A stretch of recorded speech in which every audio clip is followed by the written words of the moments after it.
أعوذ بالله من الشيطان الرجيم. بسم الله الرحمن الرحيم. السلام عليكم ورحمة الله وبركاته. الحمد لله رب العالمين وبه نستعين على أمور الدنيا والدين. والصلاة والسلام على أشرف المرسلين سيدنا محمد وعلى آله وصحبه ومن تبعه بإحسان إلى يوم الدين. سبحانك لا علم لنا إلا ما علمتنا إنك أنت العليم الحكيم. ولا حول ولا قوة إلا بالله العلي العظيم. رب اشرح لنا صدورنا ويسر لنا أمورنا واحلل عقدة من ألسنتنا يفقه أقوالنا. اللهم نور قلوبنا بنور هدايتك كما نورت الأرض بنور شمسك أبدا أبدا برحمتك يا أرحم الراحمين. ثم أما بعد.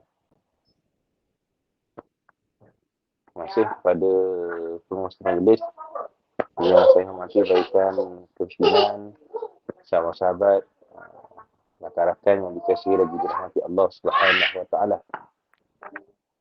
Alhamdulillah, pertama syukur pada Allah Subhanahu wa taala pada malam yang penuh barakah ini dapat sama-sama kita berkumpul secara maya bagi meneruskan agenda sesi pengisian yang juga mudah-mudahan memberikan manfaat dan juga mudah-mudahan memberikan sedikit input yang baik buat kita insya-Allah.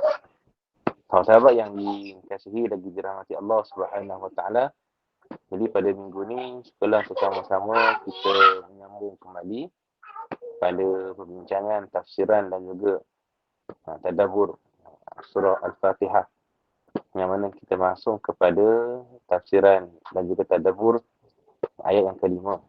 Allah Subhanahu wa taala menyatakan pada ayat yang kelima, wa a'udzubillahi minasyaitonir rajim. Iyyaka na'budu wa iyyaka nasta'in. Yang bermaksud hanya kepadamu lah kami sembah dan hanya kepadamu lah kami mohon pertolongan. Sahabat-sahabat yang dikasihi lagi dirahmati Allah Subhanahu wa taala, maka pada ayat yang ringkas ini, memula ayat yang kelima ini, Allah Subhanahu wa taala hendak mengajarkan kepada kita selaku hamba-Nya erti kehambaan yang sebenarnya yang perlu ada pada setiap jiwa-jiwa umat Islam. Allah menyebutkan pada ayat yang kelima ni, iyyaka na'budu, dan disambung lagi wa iyyaka nasta'in. Dalam hidup kita ni mestilah hanya kita meletakkan rasa kehambaan, rasa bertuhan kita hanya kepada Allah Subhanahu wa taala. Na'budu ni bukan sekadar kita memahami dari sudut ibadah, bukan sekadar kita memahami kita ni beribadah pada Allah dari sudut solatnya, dari sudut zakatnya, puasanya, hajinya, tetapi memahami konsep ibadah dalam semua perkara. Maksudnya apa? Maksudnya kalau kita bekerja tu, kena pastikan bahawa kerja kita tu kerja yang ibadah. Kalau kita berkebun, kena pastikan bahawa kita berkebun, kita bertani, itu perkara ibadah. Kalau kita bekerja office, maka kita kena pastikan bahawa kerja kita tu satu kerja yang ibadah. Dan apa sahaja yang kita lakukan sepanjang masa kita daripada kita bangkit tidur sampailah kita tidur semula pada malam nanti, kita kena usahakan setiap waktu tu terisi dengan perkara-perkara ibadah. Maka barulah kita menjadikan bahawa segenap usia kita ni menjadikan kita ni seorang yang menghambakan diri kepada Allah Subhanahu wa taala. Maka macam mana kita nak memahami, macam mana kita nak menjadikan bahawa kerja kita, tidur kita, kita punya perniagaan, kita punya kita punya perusahaan dan apa sahaja perbuatan kita ni, macam mana cara kita nak jadikan ibadah? Maka kita hendaklah memulakan setiap perkara tu dengan niat lillahi ta'ala. Apa sahaja yang kita buat, kita mulakan dengan bismillah, kita mulakan dengan niat lillahi ta'ala. Maka setiap pekerjaan kita tu akan dikira satu ibadah di sisi Allah Subhanahu wa ta'ala. Sebab itu cantiknya agama Islam, cantiknya Islam ini mengajarkan kita setiap perbuatan tu ada doa-doa dia. Ada doa-doa dia. Contoh kita nak makan, ada doa dia. Allahumma barik lana fima razaqtana wa qina adzabannar. Kita selesai makan ada doa dia. Alhamdulillah at'amana sampai habis. Kita nak tidur ada doa dia. Bangkit tidur ada doa dia. Kita masuk tandas ada doa dia. Kita keluar tandas pun ada doa dia. Naik kenderaan ada doa dia. Pakai baju ada doa dia. Tengok cermin pun ada doa dia. Maka setiap keadaan hidup kita ni perkara-perkara yang menjadi rutin harian tu diajarkan oleh Islam dengan berdoa.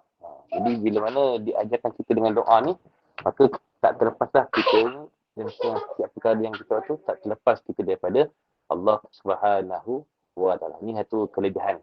Satu kelebihan yang diberikan Allah kepada umat baginda Nabi SAW.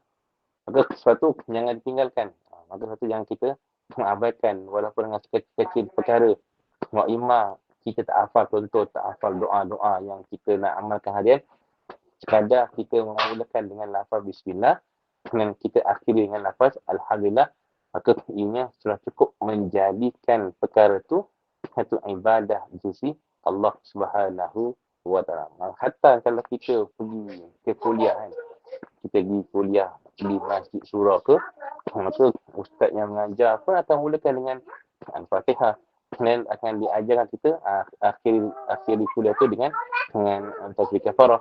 Maka semua perkara ni nak mengajarkan kita supaya setiap perkara tu mesti dimulakan dengan niat lillahi ta'ala untuk menjadikan kita ni orang yang sentiasa beribadah kepada Allah. Contoh mudah. Kita masuk masjid. Kita masuk masjid, kita disunatkan untuk berniat i'tikaf.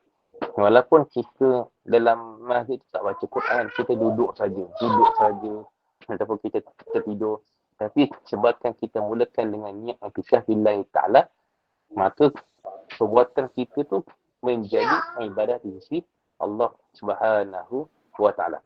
Kalau kita berkahwin, kita bernikah, lalu kita nikah tu dengan niat billahi ta'ala, maka sekiranya niat kita nikah tu kerana Allah, maka sepanjang usia pernikahan kita tu dikira ibadah yang terpanjang di sisi Allah Subhanahu wa Ta'ala. Maka kita nak memahami bahawa iyyaka na'budu, kita meletakkan sepenuh rasa kehambaan, meletakkan rasa jiwa kita ni rasa bertuhan hanyalah kepada Allah Subhanahu wa Ta'ala. Dan juga meletakkan rasa yakin kita, rasa pergantungan kita tidak ada lain. Tidak kepada perkara-perkara yang lain. Dalam bab rezeki ke, dalam bab kesihatan ke, dalam bab qada dan qadar ke, dalam bab apa juga perkara yang berlaku dalam hidup kita ni, kita merasakan bahawa ini satu perkara yang telah ditakdirkan oleh Allah, maka aku berlapang dada, aku redha dengan apa yang telah ditentukan oleh Allah, maka kita akan mudah untuk rasa tenang dengan keadaan yang kita hadapi ketika ini. Betul lah, kita berdepan dengan musibah, kita berdepan dengan keadaan yang agak sugul, kita berdepan dengan situasi yang agak menyedihkan atau sebagainya, tapi bila kita merasakan bahawa rasa pergantungan kepada Allah, maka apa juga keadaan itu akan menjadikan kita lebih tenang. Sebab apa? Sebab kita ada perasaan kehambaan hanya kepada Allah. Dan bila contoh yang mudah kita lihat, bagaimana contoh yang agung yang ditunjukkan oleh baginda Nabi SAW, waktu mana Nabi ditanya oleh Aisyah radhiyallahu anha, kenapa wahai Nabi, kenapa kamu susah-susah nak beribadah? Maka Nabi jawab dengan satu jawapan ringkas, salah ke aku ni menjadi hamba yang bersyukur. Jadi nak sebutnya bahawa Nabi nak tunjukkan bahawa seorang Nabi tunjukkan bahawa ciri kehambaan tu cukup hebat ada pada diri Nabi SAW. Maka Nabi membuktikan kehambaan Nabi itu dengan ibadah, dengan kesungguhan, dengan laksanakan dakwah, dengan laksanakan akhlak-akhlak yang mulia, dengan menunjukkan ciri-ciri seorang pemimpin yang sejati sebagainya. Maka itu satu cara, satu kaedah yang Nabi tunjuk bahawa ciri seorang hamba yang benar-benar beriman kepada Allah Subhanahu wa Ta'ala. Dan kita membaca iyyaka na'budu tu, kita memahami hanya pada Allah lah kita meletakkan segala pergantungan kita, rasa kehambaan kita, rasa penyerahan diri kita kepada Allah. Lepas tu kita solat. Lepas tu kita angkat takbir Allahu Akbar. kita hendaklah merasakan bahawa itu satu saat kita menyerahkan urusan kita kepada Allah, yang merasakan rendahnya diri kita satu hamba di depan Allah Subhanahu wa Ta'ala. Siapa pun dia, Perdana Menteri ke, Raja ke, Sultan ke, Anggung ke, penghulu ke, hamba ke, rakyat marhen ke, waktu dia angkat takbir, waktu itulah dia akan merasakan sepenuh kehambaan kepada Allah Subhanahu wa Ta'ala. Maka tu kita nak memahami iyyaka na'budu. Hanya kepadamu lah ya Allah kami sembah.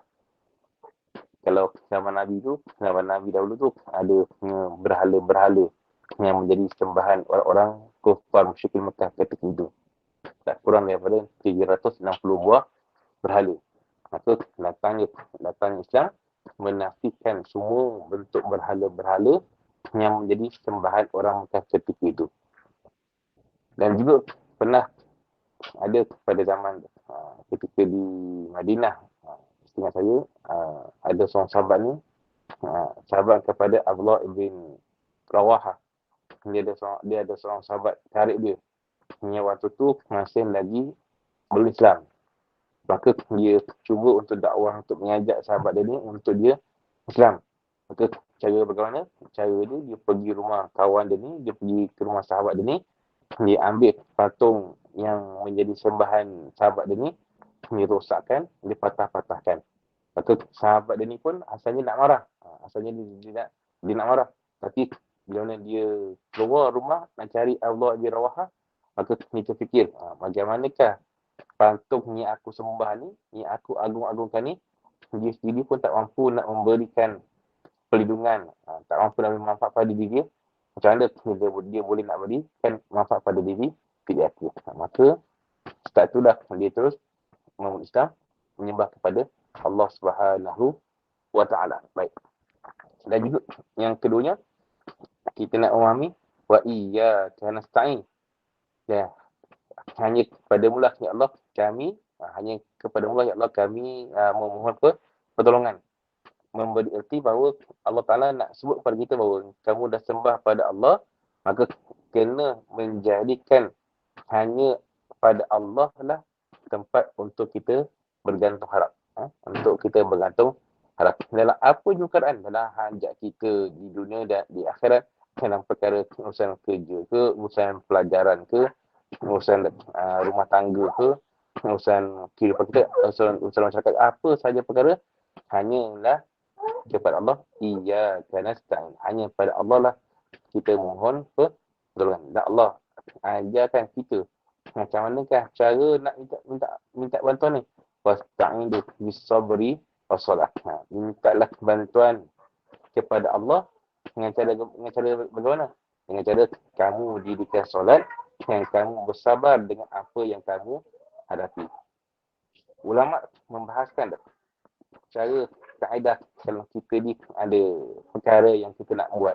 Bahkan Nabi SAW cerita bahawa cara kalau kita ada hajat yang kita nak minta pada Allah ni, maka laksanakanlah terlebih dahulu 2 rakaat solat untuk kita minta kepada Allah. Kalau mudah fahamnya, yang kita buat hari ni adalah solat hajat kan. Maka untuk kaedah cara yang paling hebat untuk kita dapatkan satu hajat itu dimakbulkan oleh Allah. Kalau ada apa-apa aja, meskipun hajat tu hajat yang kecil, nak buat satu keputusan ke, nak buat satu perbandingan, nak ambil satu keputusan di antara 2 perkara, nak dapatkan satu natijah yang terbaik di antara 2 perkara yang terbaik, maka itu juga dianjurkan oleh Islam untuk kita minta bantuan kepada Allah. Dan Allah, Nabi SAW sebutkan bahawa man lam yas'alillah yaghdab alaihi. Barang siapa yang tak minta, yang tidak meminta kepada Allah, maka Allah akan murka kepada mereka. Jadi yang sebenarnya sifat Allah Ta'ala ni, semakin banyak minta dengan Allah, semakin Allah suka. Tapi kalau manusia ni, kalau kita orang minta kita, kadang-kadang kita boleh bagi, kadang-kadang kita suka. Tapi kalau dah banyak kali minta kita, kadang-kadang timbul dalam perasaan manusia ni rasa pengurusan, rasa asyik muka-muka yang sama je. Tapi bagi Allah, Makin banyak kita minta dengan Allah, makin Allah suka, maka Allah nak berikan segala apa-apa yang dihanjatkan oleh hamba-hambanya. Bahkan Allah berikan segala permintaan hambanya tanpa hamba itu minta, tak minta lagi, Allah dah tunaikan, Allah dah bagi kepada hamba-hambanya. Maka itu sahabat yang dikasih Allah, tafsiran dan juga tadabbur ayat yang kelima, iyyaka na'budu wa iyyaka nasta'in, yang sangat sinonim pada kita untuk kita meresapkan jiwa kita selaku hamba, dan juga untuk kita menjadikan hati dan jiwa kita ni hanya bergantung kepada Allah Subhanahu wa ta'ala. Mudah-mudahan dengan tafsiran yang kita kongsikan pada malam ni, dapatlah dia ambil manfaat dan juga ambil istifadah, dan insyaAllah kita akan sambungkan pada tafsiran yang seterusnya pada siri yang akan datang. Wallahu a'lam. Aqulu qawli hadza wa astaghfirullahal azim wa lakum. Assalamualaikum warahmatullahi wabarakatuh. Siru ala barakatillah. Okey, Assalamualaikum. Nama saya Nur Hidayah. Terima kasih kepada pengurusi kita, Cik Intan. Betul. Terima kasih Cik Intan. Okey, sebelum tu terima kasih juga untuk Pertuan Perniagaan Ekonomi Muslim Negeri Johor jemput saya untuk sharing. Saya nak sharing lah. Saya punya background, okey, saya merupakan salah seorang pemborong pembekal tudung custom sedondon. Untuk yang mana biasanya kita target pada business owner, kepada grup-grup Yasin, grup-grup ni yang nak sedondon sebab kita ada custom sendiri. So saya buat business tudung ni hampir 10 tahun hampir 10 tahun. Satu apa yang saya fokuskan ni, saya nak sharing sebab saya berniaga daripada peniaga pasar malam. So ini semoga sharing saya ni memberi inspirasi kepada korang semua yang baru nak start niaga ataupun mungkin dah ada yang lama. Okey. Sebelum ni saya niaga di pasar malam bermula dengan meja kecil lah orang. Meja kecil, tiada pinjaman, tiada yang bantu, semua bermula sendiri sebab kita minat. Kalau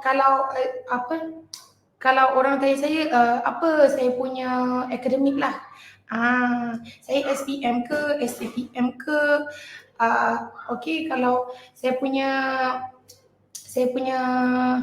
kalau saya sharing mesti orang pelik. Siapa nak tahu? Saya STPM ke, PMR ke, saya punya ni. Ada tak yang nak tahu? Nanti mesti korang terperanjat. Ada yang nak tahu? Kalau ada cuba komen. Komen tak nampak. Okey, ada yang nak tahu. Okey, sebenarnya saya diploma in nursing, kejuratan. Nanti mesti pelik. Nurse boleh jual tudung. Saya nurse. Dulu saya nurse. Okey, saya nak share dengan korang. Untuk siapa yang nak berniaga, sebenarnya berniaga ni sangat bagus. Cuma korang tak boleh cepat down. Okey, saya dulu ambil nurse tau.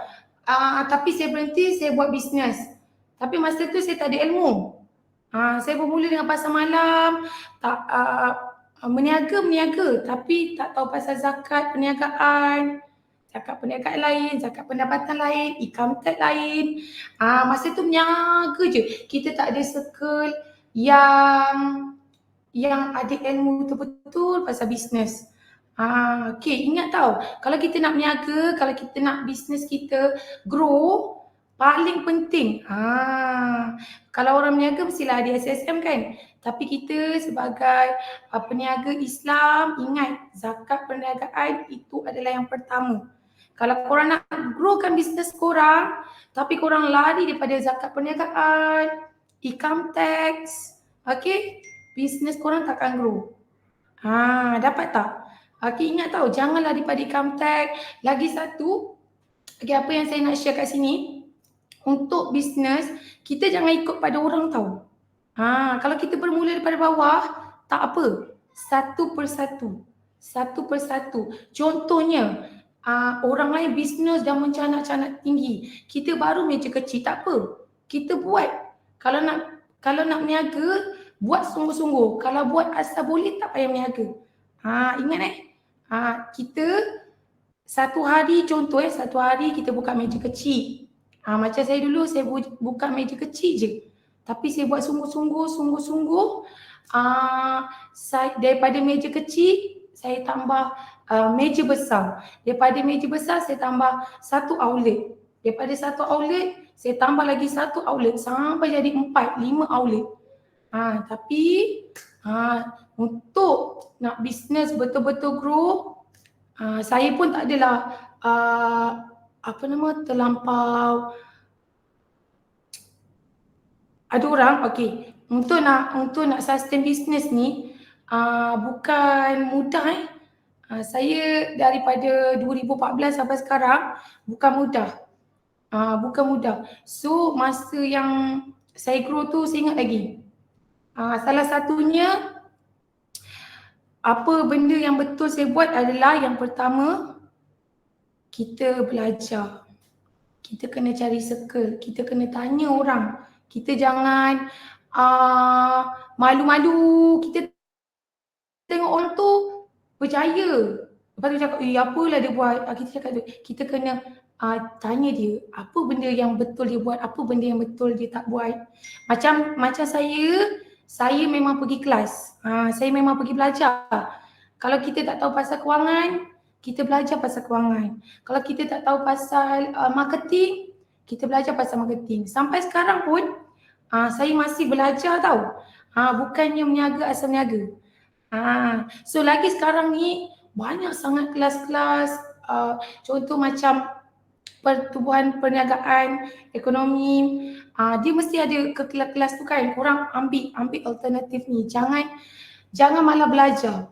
Sebab bila once korang malas belajar, bisnes tu takkan grow. Ingat lagi sekarang bisnes sangat-sangat mencabar. Nak sustain 5 tahun, 10 tahun, 15 tahun. Ni contoh. Sedangkan macam Tapawi sekarang walaupun dia dah berpuluh-puluh tahun, tapi still juga. So ingat kalau nak bisnes sustain, pertama sekali saya memang tekankan kat sini buat satu persatu. Contoh untuk bisnes, jangan macam dulu kesilapan saya meniaga tau lama. Saya meniaga ke Bazar Karat Johor. Start saya meniaga ke Bazar Karat Johor tu sampailah saya ada kedai-kedai yang lain. Kesilapan pertama saya mungkin korang dah buat tanya, tapi jangan ulang macam saya. Database customer tak ambil. Ini paling penting lah, database customer. Lepas tu je zakat. Lepas tu je kalau SSM saya tak payah cerita lah. Lepas tu je declare income tax. Lepas tu je belajar marketing. Marketing dengan Allah, dengan suami kalau yang isteri. Sebab sekarang isteri ramai yang bisnes kan, betul? Siapa kat sini para isteri yang bisnes? Cik suami dia tolong daripada belakang ataupun cik suami dia ada kerja yang lain. Ada tak kat sini? Kalau ada cuba komen saya. Ini penting ini saya sharing, sangat-sangat penting. Kalau kita nak bisnes grow, salah satu juga hubungan kita dengan Allah, hubungan kita dengan suami kalau ada, hubungan kita dengan ibu bapa. Sebab kalau kita tak jaga kalau kita tak jaga marketing ni, marketing kita dengan customer kita memang betul. Ini saya memang dah lalui. Dia bisnes ni dia ada naik turun dia. Tapi alhamdulillah daripada saya meniaga meja kecil sampai sekarang alhamdulillah dengan berkat yang ilmu, setelah saya bayar zakat, setelah ni sale makin meningkat. Daripada sehari 500, 1000, 5,000, 10,000, 15,000 satu hari. So kalau korang nak macam tu, pegang ni kuat-kuat insyaAllah. Sebab bisnes ni, perniagaan ni macam Nabi Muhammad pun dia galakkan kita meniaga, tapi meniaga dengan ikhlas, sihat, betul-betul. Ni contoh lagi satu lah saya sharing. Kalau korang nak bisnes korang grow dan bertahan lama, ini saya sharing satu rahsia lah. Kebanyakannya yang grow lama adalah dia jaga contoh kualiti. Kebanyakan macam makanan kan, dah sedap ni, tiba-tiba dah ramai datang, dia kurangkan tu sebab nak keuntungan, dia kurangkan ni. Nak keuntungan boleh tapi jangan kurangkan, terangkan pada customer. Okay, so dapat sesuatu, saya laju ke, sorry tau sebab saya diminta sharing, jadinya saya sebenarnya memang kelang kabut, sangat-sangat busy dengan ada kelas. Macam sekarang pun sekarang pun saya masih belajar lagi tau dengan Tuan Andika. Kalau korang kenal Tuan Andika, sebab sekarang ni kalau dulu kita berniaga, dulu saya berniaga pasar malam. Berniaga pasar malam ni kita perlukan modal, kita perlukan tenaga, kita perlukan tapak. Okay, tapi start je. Lepas lockdown, siapa yang masih berniaga offline, tak rebut peluang berniaga secara online, sangat-sangat rugi. Sangat-sangat rugi. Okay, lagilah sekarang trend kita dah berubah sangat-sangat. Betul tak? Siapa kat sini yang berniaga di TikTok? Di Facebook? Ada tak yang berniaga kat TikTok? Ada? Ke tak ada langsung? Boleh tak komen? Boleh komen? Ke saya memang tak nampak komen ke tak ada orang komen? Okay, saya bagi tahu kalau kita berniaga, kita tak boleh ikut kita je. Kita kena bisnes akan berubah dan berubah. Kalau korang di tapak tu saja, macam dia dulu dia tak buat online, kita buat offline je. Kita buat offline saja.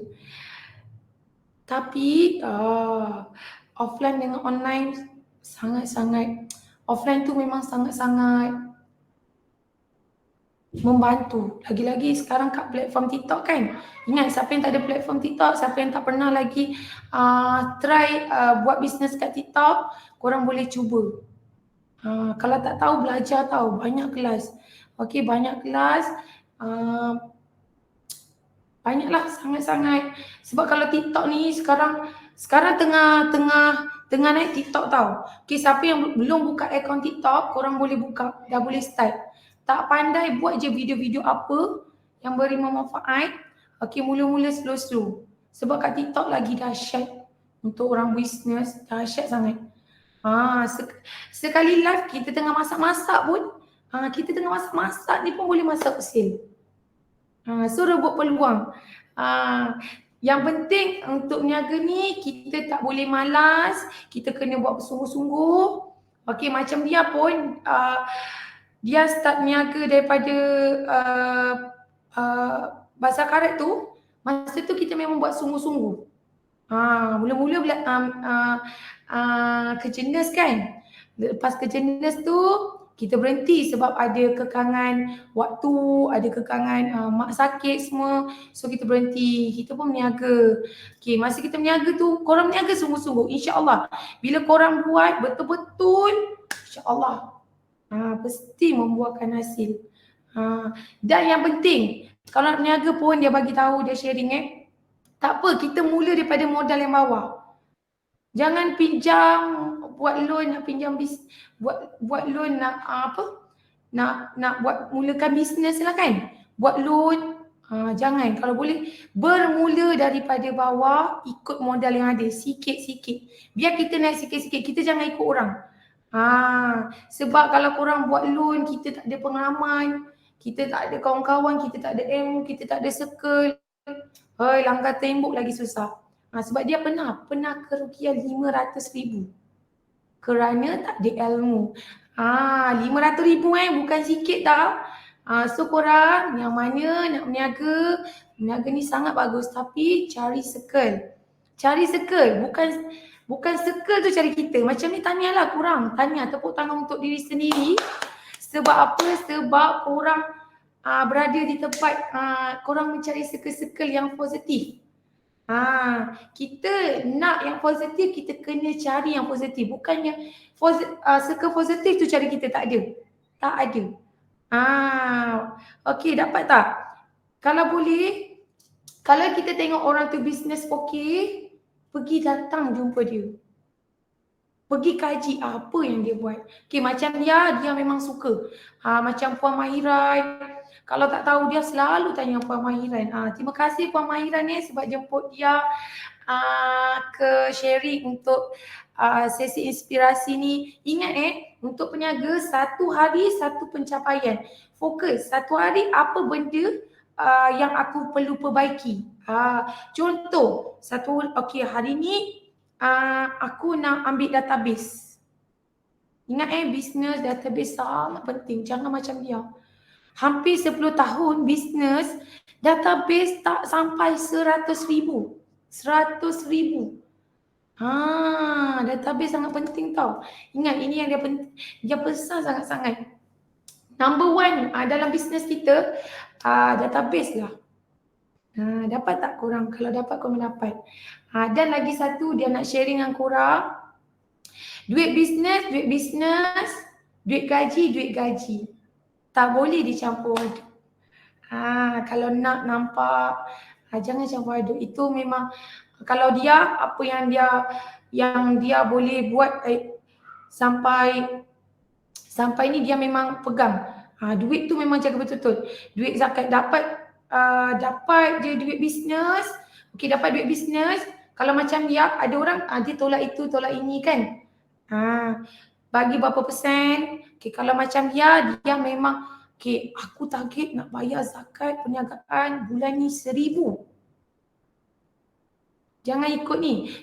Jangan ikut berapa bagi, tak ada. Ikut. Bulan ni aku target nak bantu, aku nak bayar zakat 1,000. Bulan depan insya-Allah korang, kalau korang bayar zakat perniagaan, insya-Allah rezeki akan bertambah, keajaiban akan berlaku. Okey, jangan lari bayar zakat, jangan lari bayar income tax tu jadi yang besar. Sebab kalau korang dah merasa keajaiban berkongsi rezeki tu, masya-Allah. Dapat? Ni Shima Mael. Terima kasih Shima Mael. Dia sebenarnya tak nampak komen yang naik tau. Dia tak tahu sama ada komen naik atau tak naik. Tapi hari ni sebenarnya tim dia semua cuti. Jadinya biasanya tim dia yang setting semua. Hari ni dia kelang kabut. Lagi satu, kalau kita nak bisnes yang grow, kita jangan buat seorang-seorang. Okay, ni nak ambil pekerja takut tak boleh bayar gaji, takut tak boleh bayar gaji. InsyaAllah. Okay, niatkan. InsyaAllah. Kau ambil pekerja, nanti ada rezeki untuk pekerja kita. Okay, untuk tim kita. Tu salah satu jugalah. Ada orang, akulah tukang bungkus, akulah tukang ni. Tu dia dululah. Dulu dia, saya lah tukang buat live, saya lah tukang packing, saya lah tukang susun barang, lipat tudung. Tapi kalau korang pegang konsep berkongsi rezeki, satu tim kita ambil, insya-Allah ada satu rezeki untuk tim kita. Ingat tau, jangan takut-takut, insya-Allah ada rezeki tu. Kalau korang dan lagi satu, dia banyak benda nak sharing ni sebenarnya. Sebab dia memang suka sharing. Korang boleh follow dia Raskaf live dia dekat TikTok ataupun Facebook. Sehari 3 kali dia buat live. 3 kali buat live. Kadang-kadang dia menjual, kadang-kadang dia sharing. Tapi apa yang dia nak sharing untuk malam ni, nak jadi usahawan yang berjaya bukan mudah, bukan senang, bukan cepat dan bukan asal boleh. Dengan adanya ilmu, dengan ada circle yang baik, dengan ada tempat yang betul, insya-Allah. Tak cepat, tak lambat, insya-Allah. Okey, dapat sesuatu untuk malam ni. Ingat daripada sekarang, yang mana tak buat untuk database, bisnes, buat. Ambil nama, nombor telefon, itu sangat penting. Kejayaan sebuah bisnes tu bergantung database dengan cara penggunaan database yang dia guna. Okey? Sekejap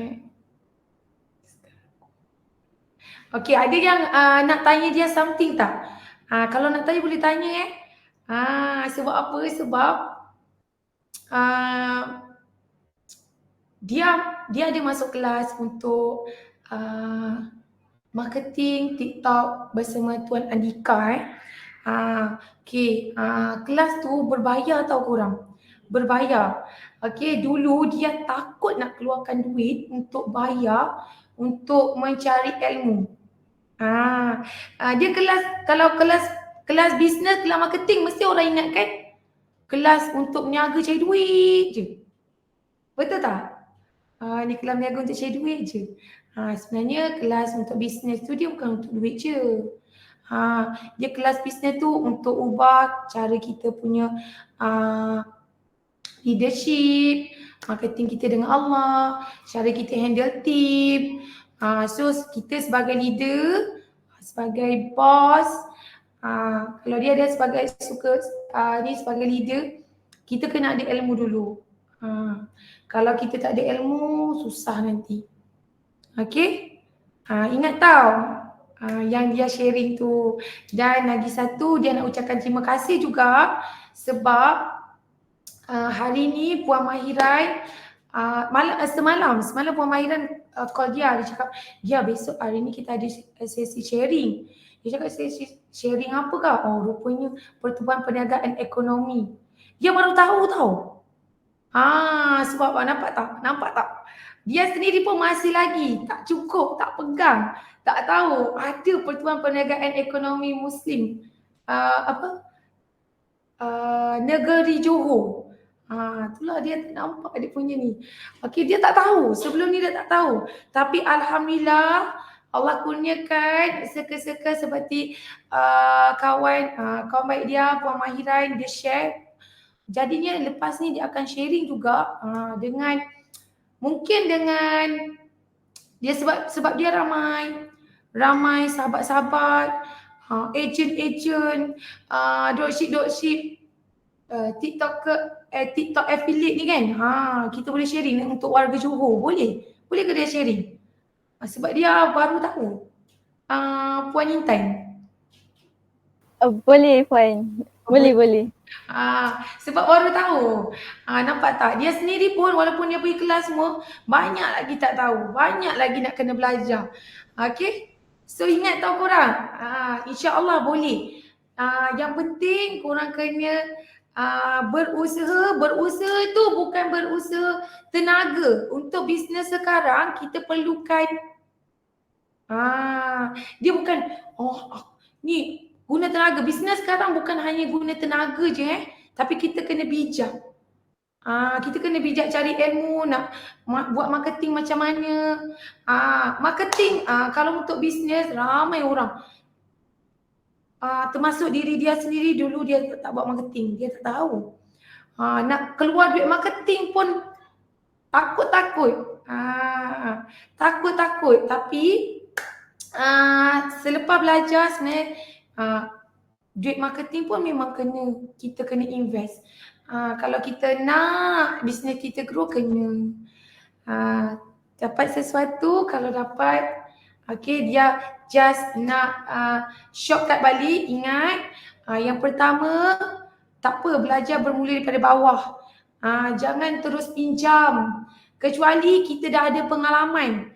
Kita dah ada pengalaman nak manage bisnes. Sebab ini adalah betul-betul yang terjadi. Kawan-kawan dia banyak, dia tengok dia bisnes grow. Bisnes boleh buat 1 juta, 2 juta. Tapi dia terus pinjam. Ada yang pinjam dulu. Dia pinjam. Jangan, bermula daripada bawah. Lepas tu bila dapat gaji, asingkan gaji, keuntungan dengan gaji. Yang ketiga, lepas tu zakat perniagaan. Lepas tu kalau boleh declare income tax, declare. Jangan lari-lari. InsyaAllah. Kita declare income tax tu, kita anggap kita kongsi rezeki. Sebab sekarang kalau kat Malaysia, pergi masuk hospital, kita bayar RM1. Kita bayar RM1.